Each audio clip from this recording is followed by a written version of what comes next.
So welcome to the MongoDB introduction session. This session uh, is the first session of the class. Now, let me start with what is NoSQL. Okay, and this remember this is an overview of the whole game, of the whole big data uh, technologies. This is the overview of the system. It is not a deep dive. I'm trying to inculcate the need of why people need big data, why people need to solve the problem, and why it is important for people to understand why, how it is done. Okay, so I'm trying to, go quickly over the complex topics. Okay, so now let's start with NoSQL. NoSQL in simple words, this is a comic. So if you have no expertise in SQL, you can write I know NoSQL. Okay, and probably that's the reason this term was coined. Okay, so so if you want to update your resume and you don't know anything about SQL, you can write that I'm no SQL. Okay. Okay, so let me start with what is a NoSQL database.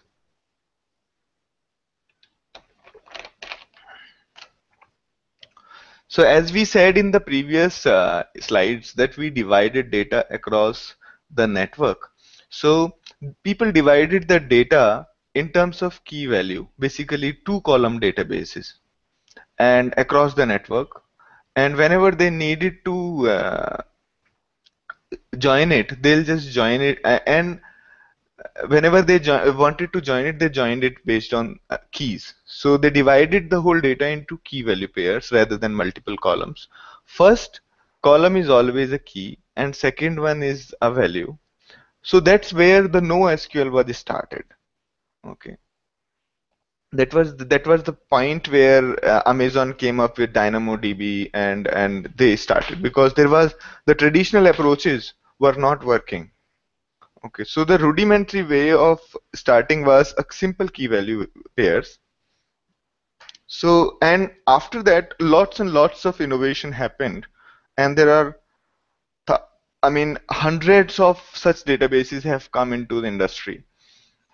So, first, NoSQL, the word itself was coined very quickly just to signify that they could not write SQL for this database. SQL as in they could not use standard query language, structured query language. So they said that we just call it NoSQL. And those guys who were building this, they were running for a seminar and they wanted a handle, Twitter handle for NoSQL. So they just created a handle called NoSQL. So that is how this name was coined, and people call it with various names such as not only SQL, new SQL, or simply NoSQL. Okay, it's a new generation of databases. And second point is it's not only SQL, it is more than that. Then it's non-relational, as in the data is not adhering to the properties of relational databases. The properties of relational databases are mainly the transactional, transactional and kind of tuple algebra they should follow, which is not there. So it's not the relational algebra, uh, that chord theorem and everything does not apply here. That is why it's called non-relational. And fourth thing is it's a distributed architecture. So this is the most important aspect, that it is distributed architecture, because of which it happened to be non-relational, because it was not possible to I mean to stick to the relational properties. Okay, so because the data was spread across the network. Okay, data was spread across the network, and we needed a way to way to join the data. So when the data got spread out, it was not possible to stick with the transactions and other properties of a relational database. Next important aspect of a NoSQL is almost all of the databases as of today are open source. Open source as in the source code of all the databases are available. Okay. And if you wish, you can start making contributions. Contribution in terms of making changes in the code, fixing them, and even fixing manuals. And also, there's a huge, because of being open source, you get a great community, you get a beautiful support from all the people across the world.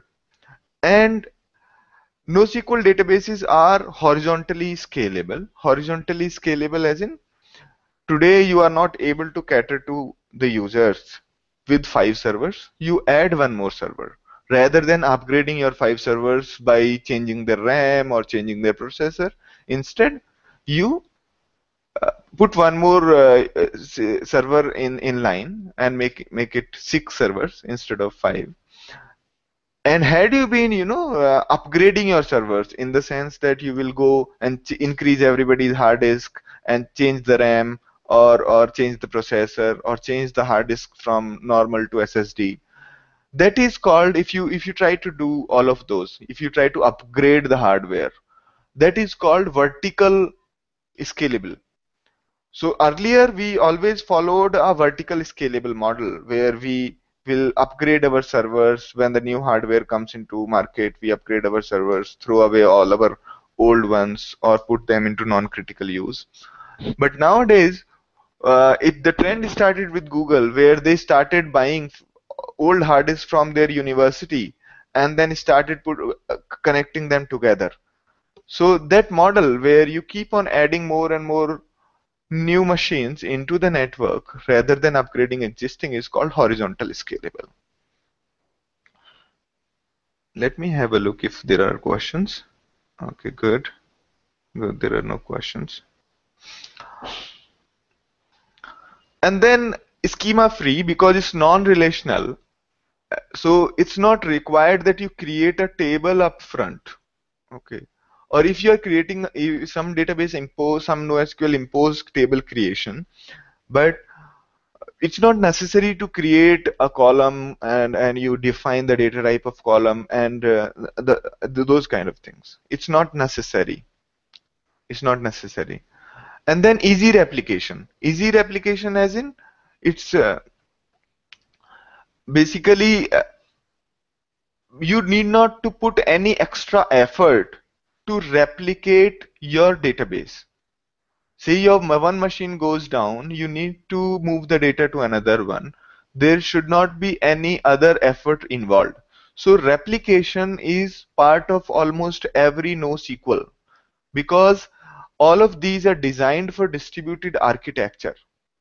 So replication is part of the whole, part of every NoSQL core. Every database has the easy replication. Simple API, yes, it has got a very simple API. It has just a create, retrieve, update, and delete. Those are the basic aspect. But it grows complex when more and more features are added. Okay, but they are trying to have a very, very simple API. They are trying to keep it extremely simple in the sense insert, update, delete should be very, very simple. You don't need to have new kind of syntax every time. Okay. Now, next point is that manage use data. Yes, that is the sole objective. And then commodity hardware. As I said when discussing about Google, so they were buying very, very low-end hardware rather than buying blade servers or high-end edge servers. They were just buying the commodity hardware of people and attaching it to the network. So that's a philosophy followed by everybody in the industry, where we build these networks with a very low-end computers, just that we attach more and more computers to the network. Then Commodity hardware as in you get your PC assembled in the market. Okay, like a black market, you can get that assembled. And for that matter, when we were working at InMobi, and I had to have a network of some 100 computers, so we actually bought from a local dealer, okay, and set it up instead of talking to companies like Dell or talking to companies like Sun Microsystem. We actually set up the uh, whole cloud using the commodity hardware as we buy for our house. Just that we did not buy any graphics card or keyboard or displays. Okay, we did not even have a sound card or any other multimedia parts. We just bought a commodity hardware from the shop, and we just connected it in the network, and it was just working fine for around 2 years. Okay, then we moved it to the outside country, and there are more than 150 NoSQL databases. So in very simple words, NoSQL is a non-relational is a distributed database which help you in managing large data and is non-relational, and it's not only SQL, as in it does not adhere to SQL. And there are lots of support in industry, so people can actually set up a NoSQL database cloud at their homes. It's as simple as that. Now, why NoSQL? Almost I've covered every part of it. Big data, of course, this is the basis of the whole NoSQL revolution. Second, agile. So when we dealt with the relational databases, we had to, even if we have to introduce a new field, and we say we want to take one more field from the user input, we have to change the schema. And while changing the schema, we have to also ship the upgrade script for the database, and we have to apply all those patches to the databases. That whole mechanism was fine until recently, because earlier the whole shipping time was around a year. When you are launching a new product into industry, you always launch it after, you used to launch it every year, once in a year types. And Microsoft used to launch it once in 2 years or 3 years. Similar was the Oracle. So that in those cases, the psychology was that we don't change or ship anything so soon, because the hassle of upgrading or all of these hassles combined together was too much of an effort. Okay, so in today's world, you cannot live with that, where you have to ship your product every monthly. Okay, so to have that kind of thing, you need to have your databases or the and the programming language which are quick to deploy, quick to build. And NoSQL comes to a very nice help, because while you are adding one more attribute to your object, you don't have to change the whole table schema or impact your whole business process, because it is schema free. So it becomes quite agile. Second, your objects are not stored as relational, so you don't have to do all that magic. So I said object-oriented programming. So here, if you guys remember, if you guys have used Java or any other programming language, when you were saving the objects into database, so at that time, you always ended up using systems like Hibernate, where you have to flatten out your objects into relational model. Okay, so that was too much of task.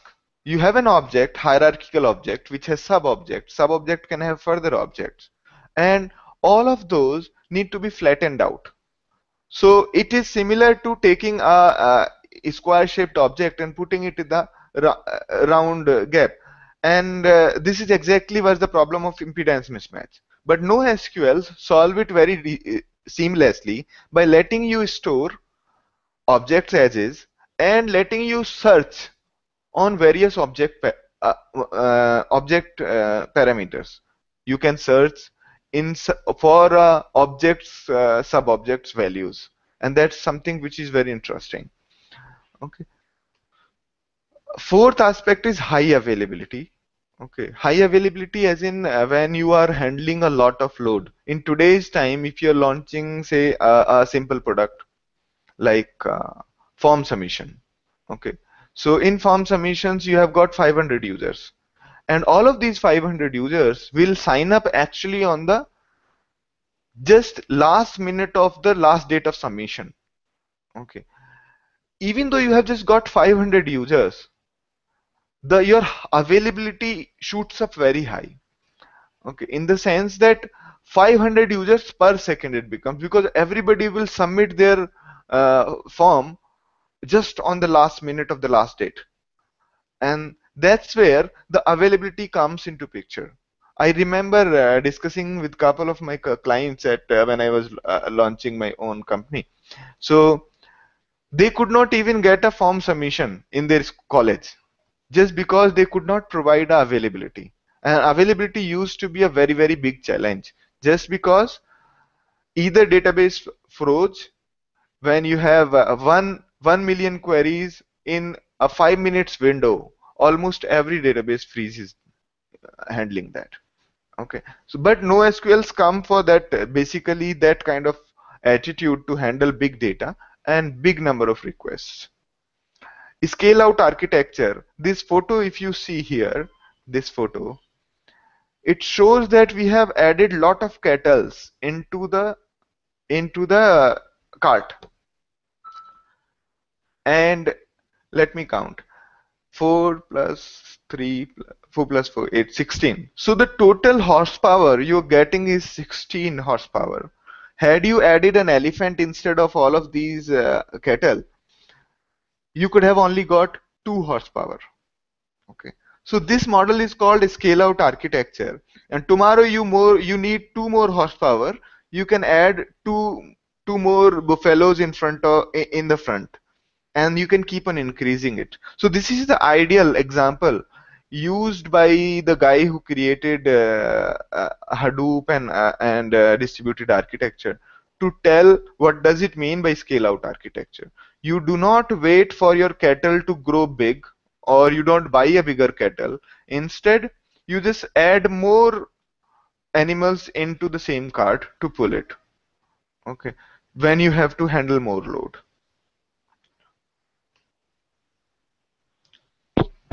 And here is one thing. Wait, let's just get back. So now till now we talked about big data, problems associated with big data, and then we talked about what is NoSQL, and now we are moving on to the various kinds of NoSQL stores. Stores is equivalent to saying databases. So basically, there are 4 kinds of broad categories in which we have categorized NoSQL. First one is column-oriented databases, whereby they look like our traditional database tables. This is the dream of everybody to reach to that direction, where people are able to query these databases using standard SQL. Okay. While some other databases, such as MongoDB, they are document-oriented, in the sense that they have realized that most of the programming languages are object oriented, and an object represents the data better than a flat table structure. In today's time, where you deal in non-transactional data more, in those cases you use a document oriented database. These are the examples of document oriented database: Couchbase, MongoDB, and MarkLogic and ClusterPoint. And then the third kind, they are the first primitive kind of databases called key value. That's where the whole idea about NoSQL started. So somebody came up and said, we are not able to manage our data using relational. I could not build something better. So what I have done is I have just stored key values in various files, and I have built a database around it. That's how the whole game started.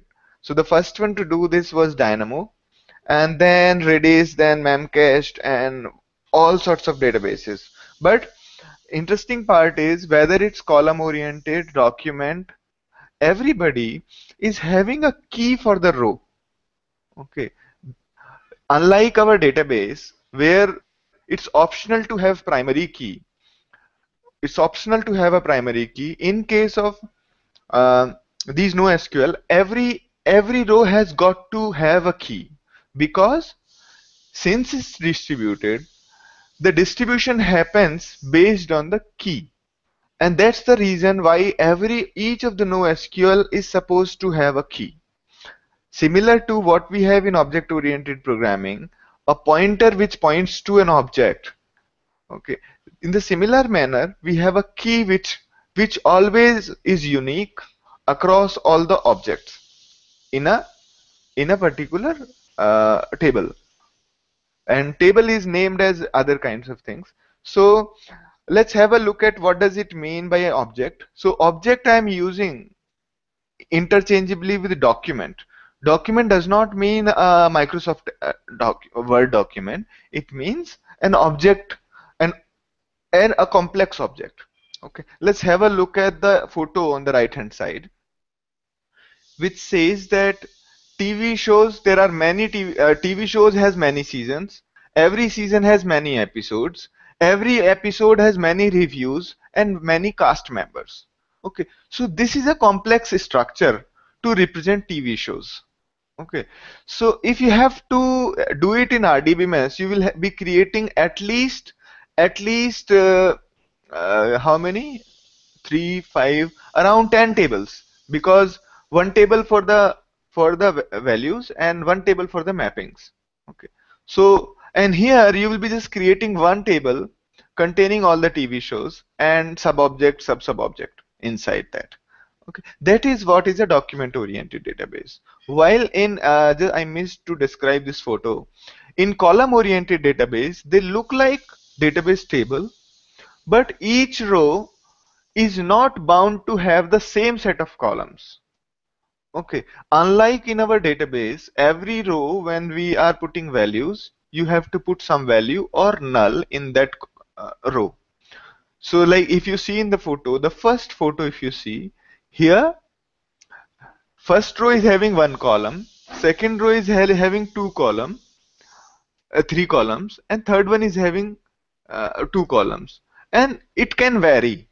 Every row can have different set of columns. But that does not mean that you insert, all kind of database data into the same table.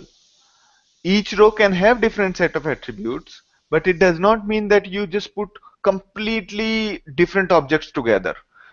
It is just a functionality which is provided in order to uh, accommodate a slight bit of changes with respect to each object. Okay, this is a flexibility given to the people, and this comes pretty handy. This comes very handy when you have, say, an object which is inheriting some class. Okay, now there is another object which is inheriting the same class. So you can actually store these two kind of objects into the same store. Okay, unlike earlier, it used to become a very difficult to accommodate even a single column difference. Either you keep on putting nulls, your half of the table space is gone. But in this case, it's quite easy and it does not waste any space in case of our NoSQL if your rows have different set of values. In normal SQL, it wastes a lot of space. You call them sparse tables. Okay. I'll just have to mute somebody.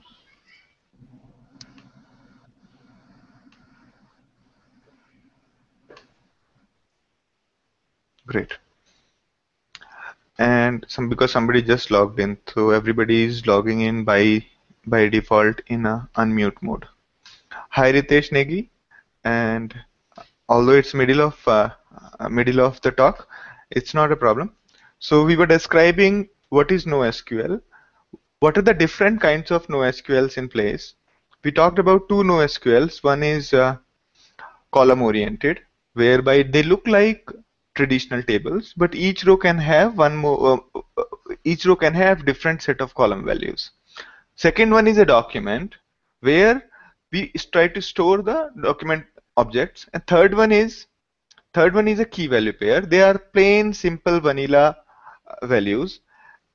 And okay.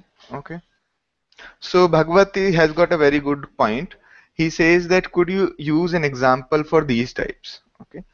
So column oriented, we all know the whatever we were trying to manage using traditional SQL, we generally follow the same approach. So here there is no confusion at all with when you are managing using column oriented. So column oriented, there are three I know. One is Cassandra, other is HBase, and one more.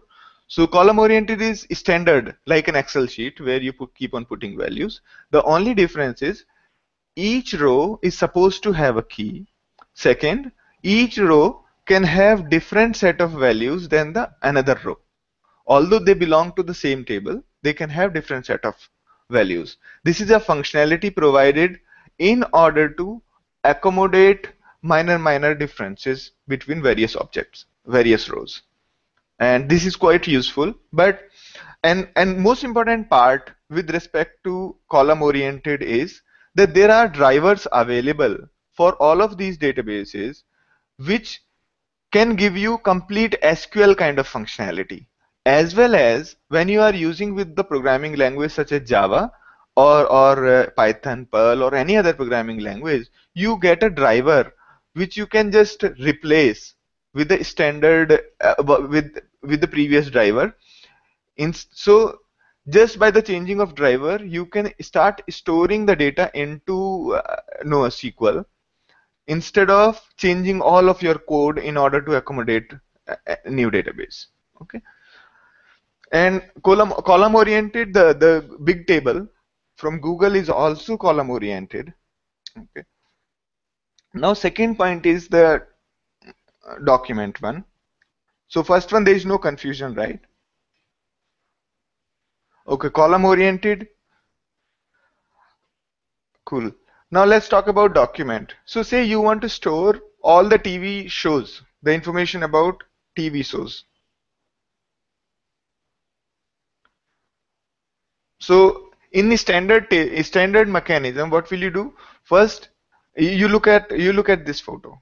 It shows you there are TV shows. TV shows has got seasons, and season has got episodes, and each episode has got review, and each episode has got cast members. Okay. I'll describe you in detail when I move forward, because this document we are going to discuss in detail. Okay. With respect to key value pairs, each row just have two columns. One is key, other is value, and both key and values are generally strings, characters. Okay. And so when you have to store objects in key value pair, what you do is you start naming your keys as A.B.C. So you will be storing TV shows dot seasons dot one dot episode dot reviews equals this, reviews dot one equals this value. This is how you are going to store this data into key value, which becomes a very huge headache after a point of time. Okay. Also, querying becomes a very tricky thing. Now, fourth database which we are talking here is graph-based database, where nowadays after Facebook has come up with such a highly structured connectivity of between people, between various information. Similarly, if you look at the Google Maps, there are roads, there are intersections, there are buildings, and there are all sorts of traffic information. All of this is represented as graph. Okay. If you look at this diagram on the right hand side, it shows how Facebook stores the information as a map. So there is a person who likes something, And this is the map representing a typical Facebook graph who is located at certain place. And when you're querying such information, you cannot go with the relational algebra. You have to use graph techniques such as finding a path, finding people near you, who are at one distance, and other complex queries. If you have to do, you cannot stay with your relational database. These database, NoSQL databases, which are graph oriented, becomes very handy when you are dealing with graph of larger size. If graph is of a smaller size, it is easier.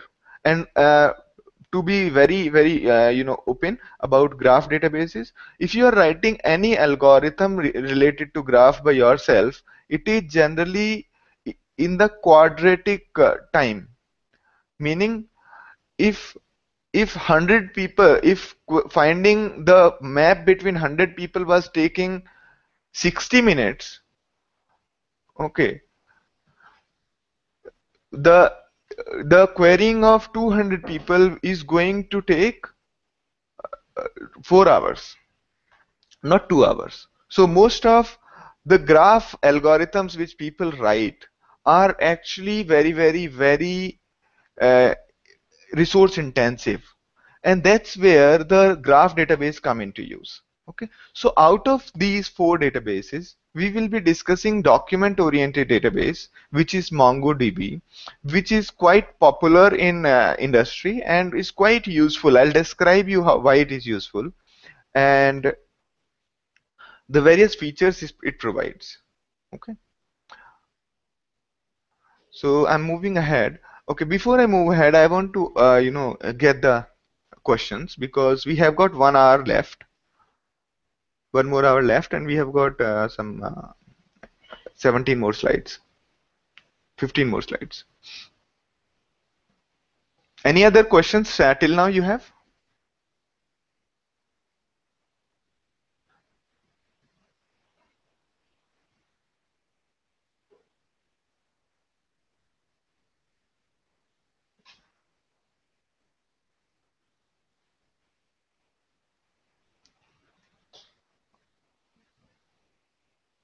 Great, great. Let's just move ahead.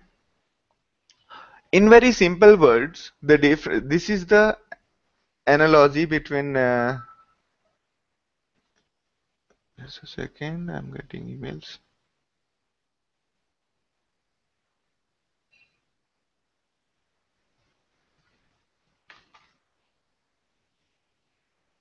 Okay,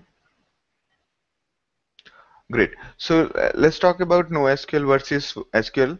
So the people almost as I looked at people's profile and we were having discussion, almost everybody is aware of what is a SQL database. So it's good to have a look at it, the comparisons. There is generally one type of SQL database which are almost everybody follows relational algebra, relational mechanism, where there are tables, there are databases, there are columns, and then you can query based on column values and you can sort and group. In case of NoSQL databases, there are different kind of databases, as I described 4 broader categories just now. Then the development history. SQL databases have been developed in 1970s and Oracle was founded before 1970s. While NoSQL, the first of NoSQLs which became public was in 2004.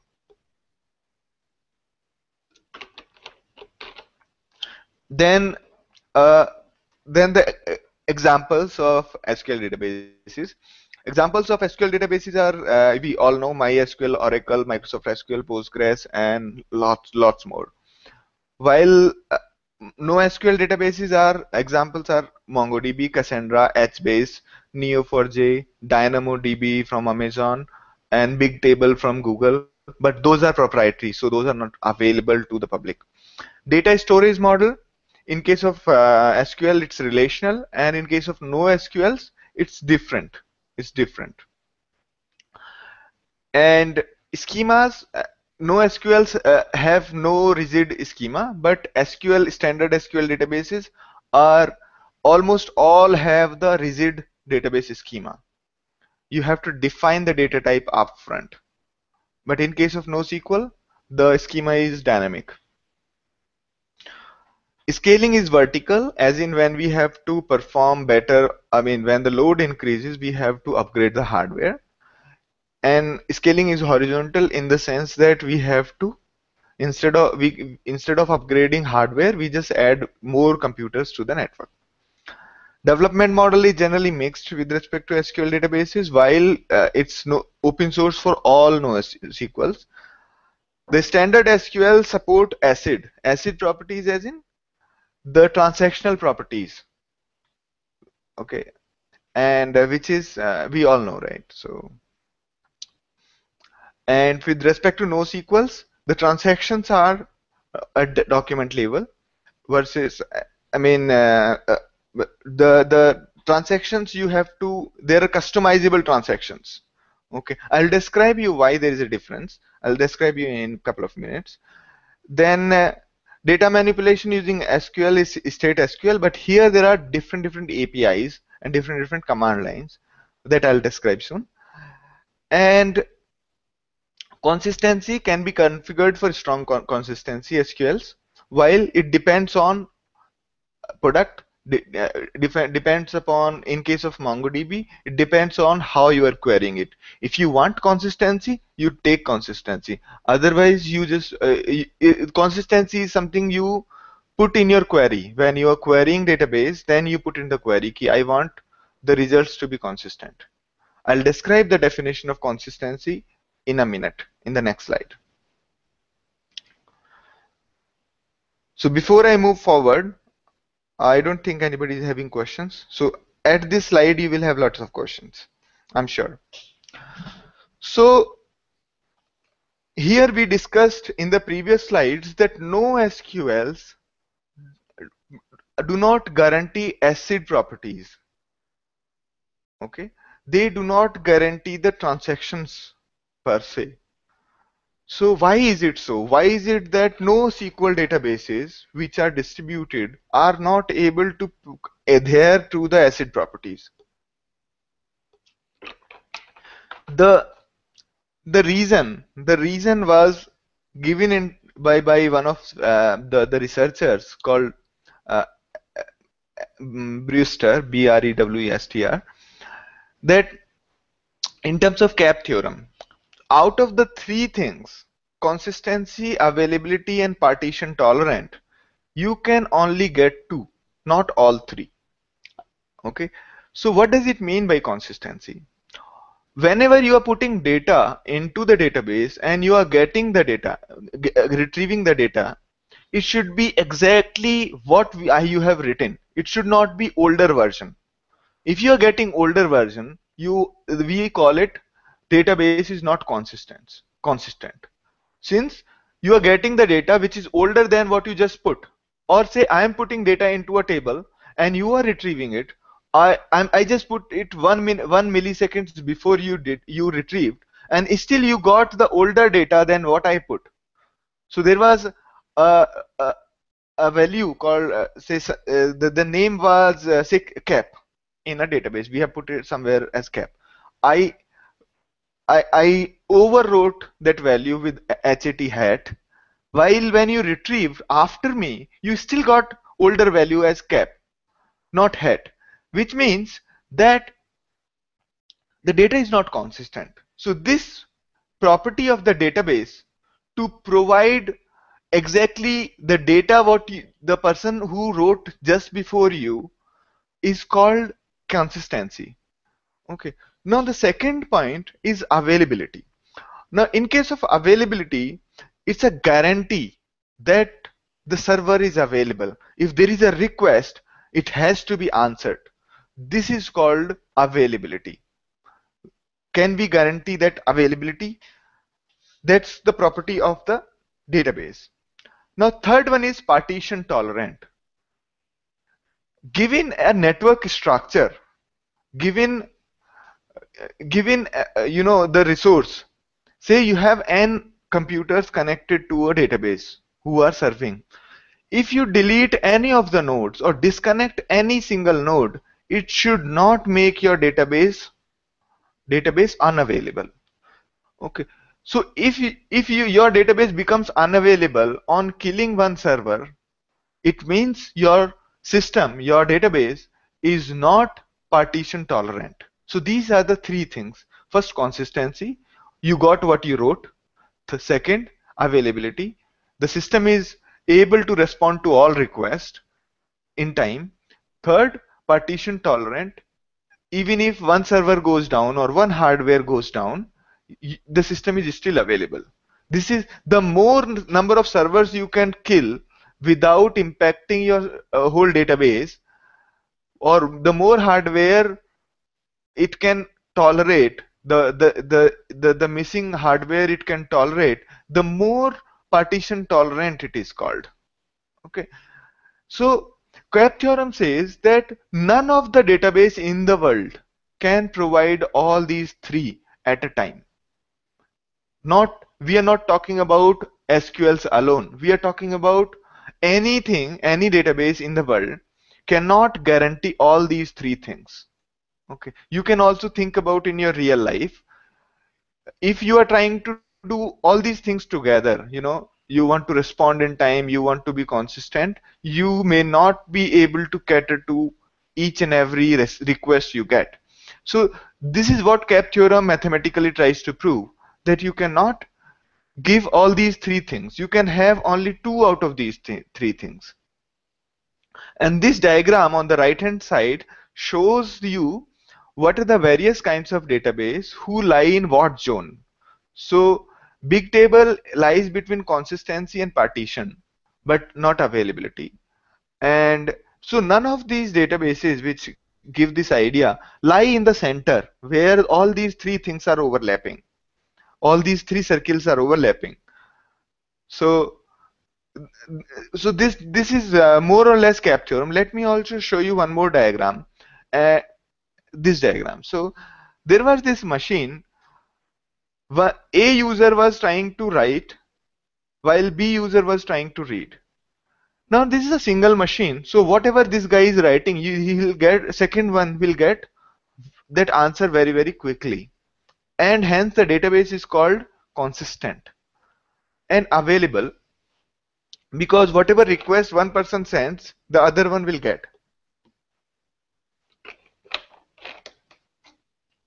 Okay. Now let's have a look at the second diagram. Second diagram. So the first one gives you consistency, availability, but not partition. Why not partition? If you kill this server, right? If you kill this server, you are not going to have the read and write anymore. So this is not partition tolerant. I told that even killing on one hardware, if your database is still able to respond, that means it's partition tolerant. If your server burns down, if your hardware goes haywire, still your database should be able to respond. So in simple words, your partition tolerant database should have more than one computers attached. Okay, at least more than one computers attached. The first one is not partition tolerant. Now let's have a look at the second one. Second one is,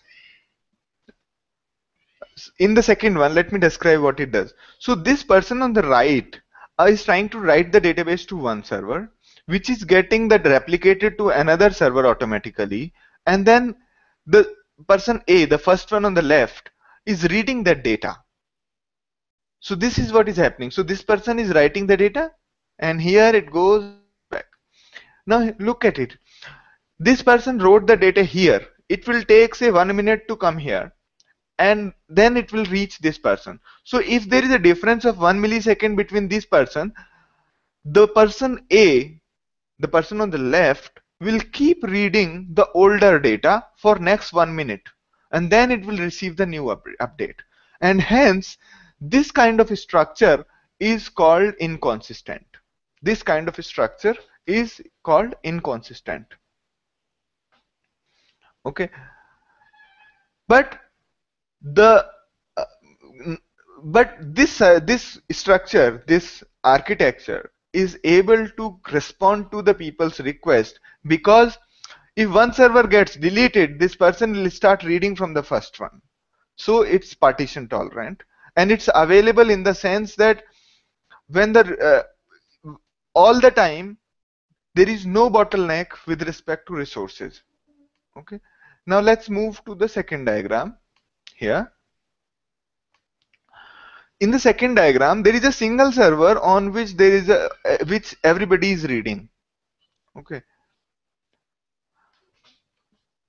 so this one is consistent but is not available, because when it starts reading and start writing to the replication system back, if this server on which the data is being written to, if it is goes down at any moment of time, it will take a lot of time between the request between flipping the replication server to the main location.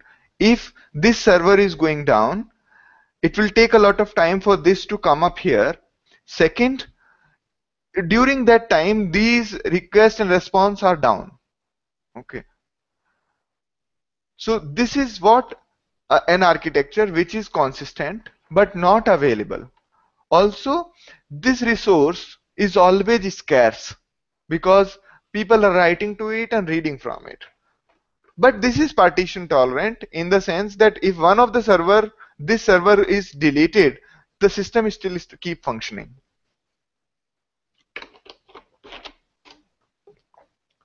So this is what says in very simple words, you cannot have availability and consistency all together.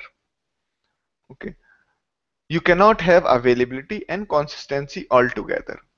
If you want to have more availability, you would like to go for more machines, and hence there will be no consistency at all. So what people have settled down for is a server which can provide you a trade-off. When you require consistency, you can get the consistency, but not the availability. It should not be, it should be up to you. If you are trying to access a transactional data, you should be able to put a consistency in place, and then you write the data with saying this data need to be consistent. While almost other time, if you don't specify that flag, you will get inconsistent data. If in most of these NoSQL databases, it is okay to live with a little older data. Okay, it is okay to live with the older data. That's where the same guy told about base. It's called basically available. Basically available means you should be, the server should be basically available even if it is consistent after a point of time. Okay, meaning the data will be updated to all the servers correctly in a 5 minutes of time, but the server should be available. You should be able to access the data. So let me explain you in other words.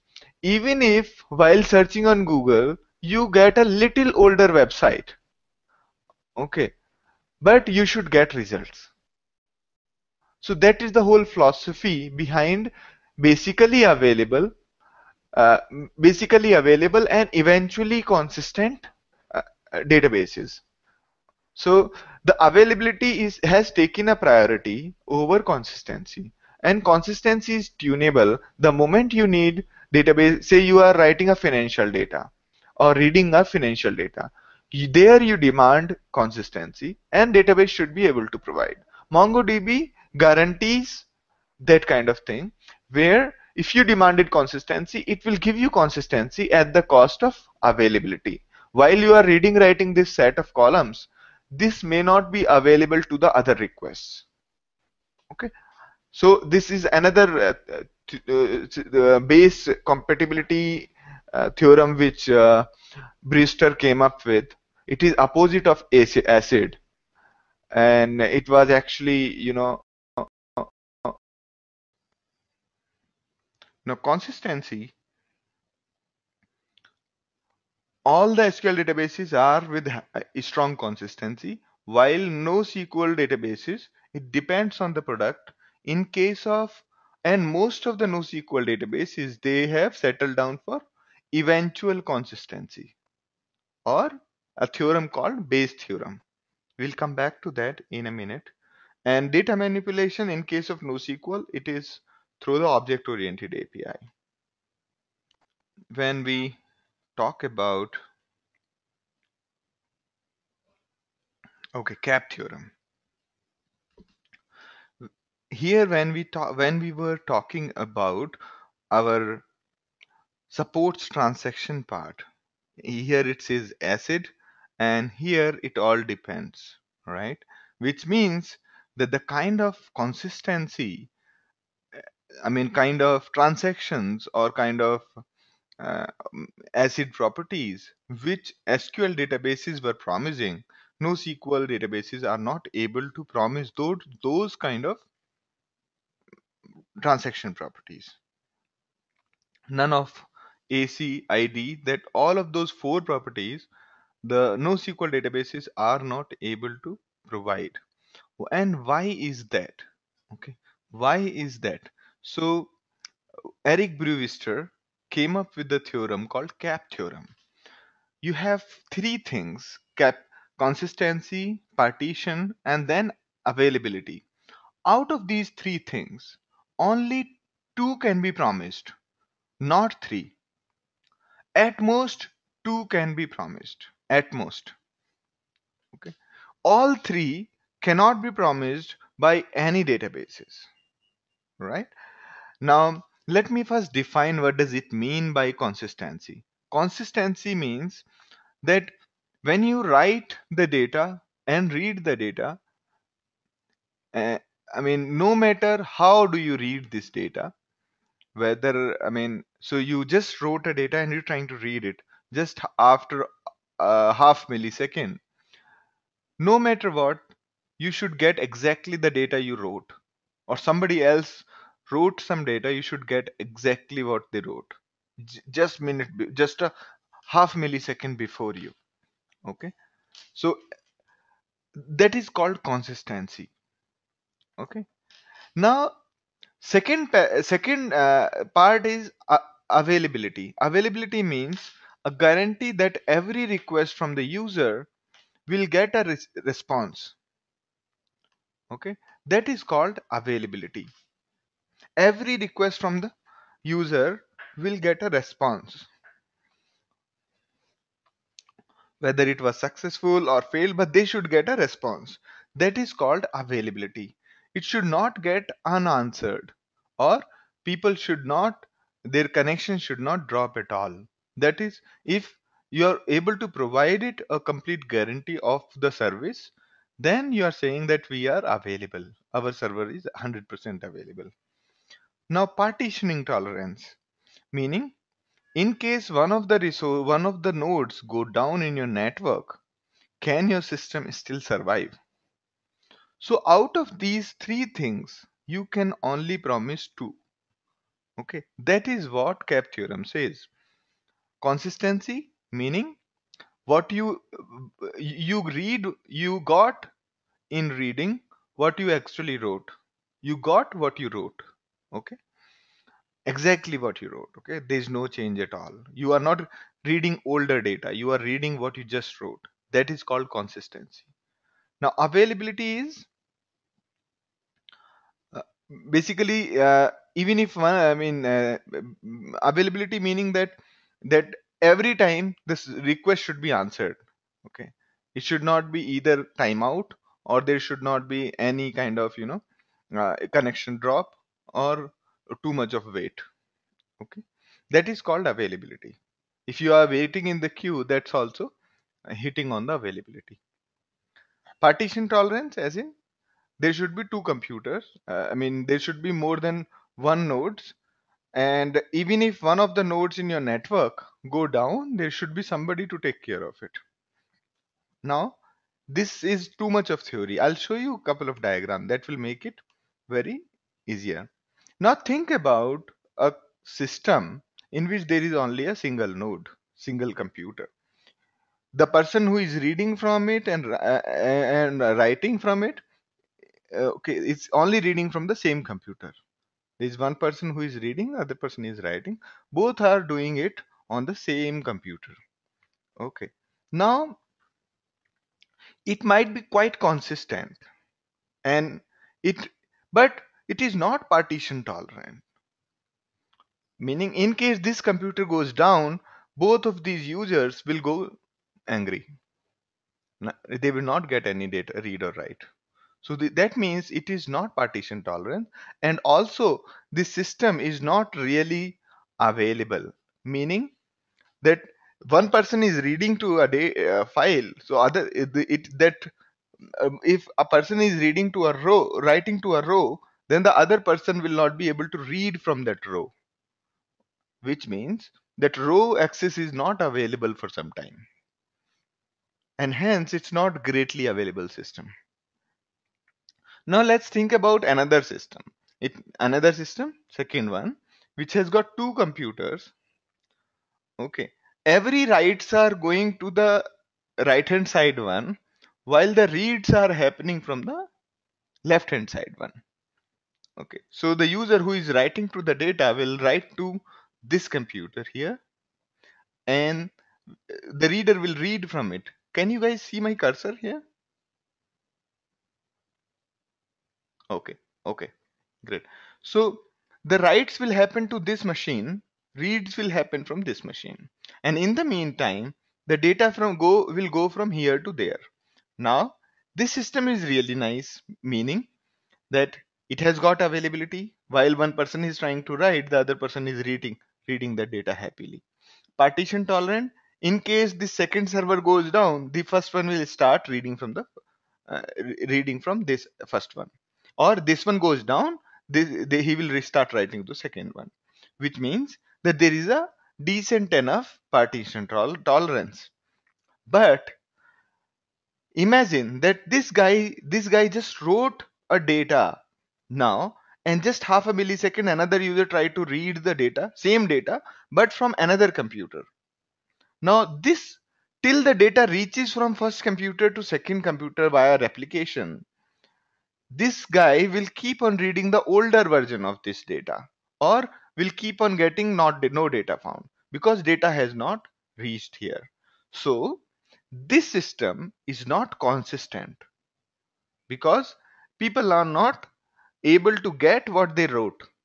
Okay, no, they are not getting the latest state of the data. That means this system is not consistent. Now you did a smart thing. Now what you did was, the read or write is happening on the same machine, while there is a replication which is mirroring this system to another one. Nobody is reading writing to this one. Now this computer becomes the complete bottleneck. The way the first one was, this also becomes a bottleneck. And here in the first one, availability is questionable. I think this is neither available nor partition tolerant. Here this network is partition tolerant, but is this system is completely bottleneck in the whole scenario, because if one person A tries to write, the other person will have to wait in the queue, and that is why you cannot guarantee C, A, P, all three at the same time. So were you able to understand what do I mean by that?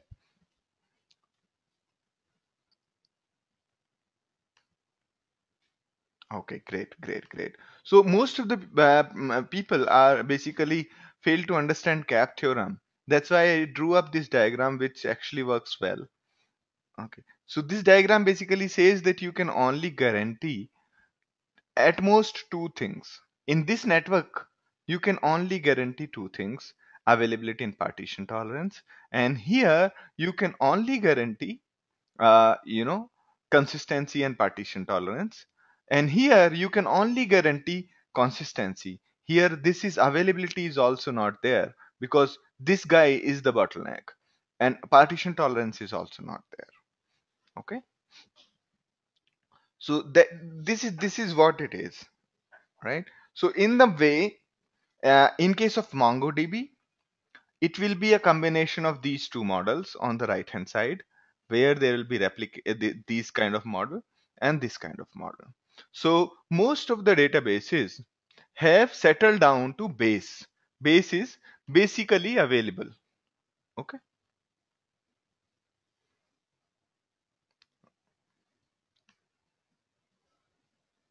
Just a second, something is gone wrong. Yeah. Okay, in third, not getting. Okay, let me explain. Should I go back once? This third one, right?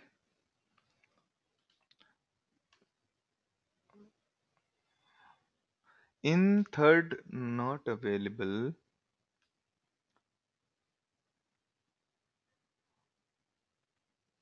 Okay, okay.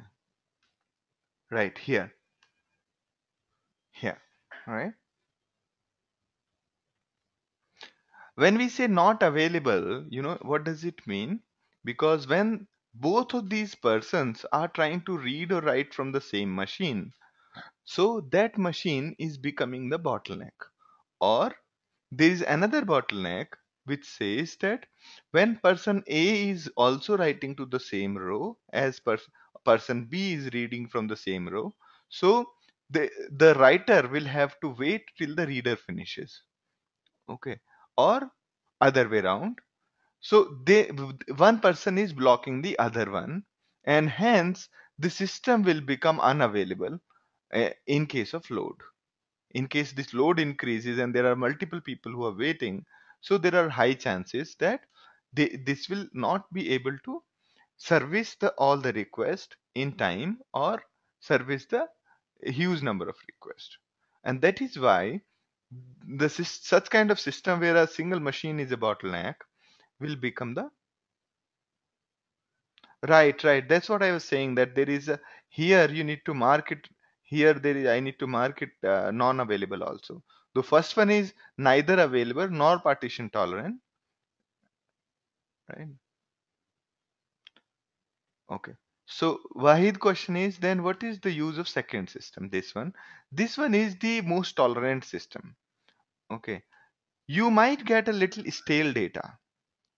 Okay. You will use this kind of system where you don't require immediate consistency. Okay, what is the use of this system? That's what is meant, Wahid meant. This one is just a replication, it's a copy of this. You will bring it to the life only when this goes down. Okay, nobody is reading or writing from this one. Okay, we will see all these architectures later also, nothing to worry. Okay, so this is not, nobody is reading or writing from it, and this guy is the bottleneck. Okay.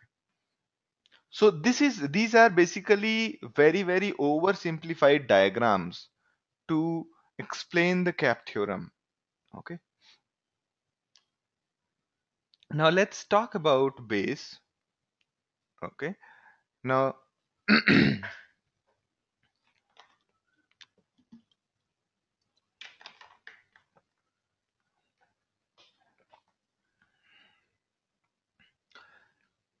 so when we say that we cannot adhere to acid properties, so Eric Brewster, the guy who gave the CAP theorem, came up with a funny name called base. Base is opposite of acid. Okay, which effectively says this diagram. If you see this one, this one, base is effectively this one, meaning basically available and soft state and eventually consistent. So the only thing you need to remember is eventually consistent. So this system is not right away consistent, meaning the data, this change which is made on this machine will take some time to reach to the second machine, and then this person will read. And in this duration, when the change is being transmitted, this system is inconsistent because it having stale data. It is it is giving out the stale data. Now, so just to say that most of the NoSQLs are are adhering to the philosophy of eventually consistent. Okay, in the favor of being available, they all are eventually consistent.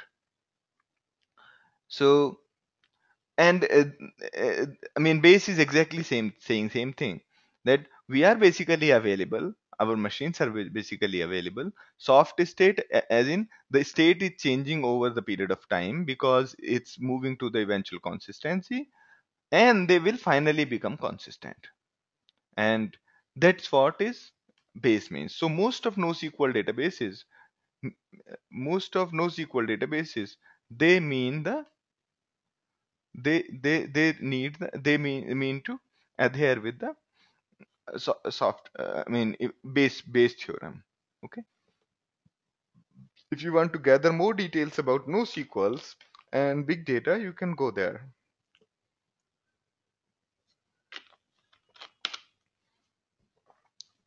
Okay, tomorrow we'll talk about installation, getting started, and normal CRUD operations. Okay, so but before that, start working on the quiz and installation instructions, which will be updated very in an hour's time. Okay, feel free to reach out to me in case of any questions. So that's pretty much for today, and I hope you guys enjoyed it.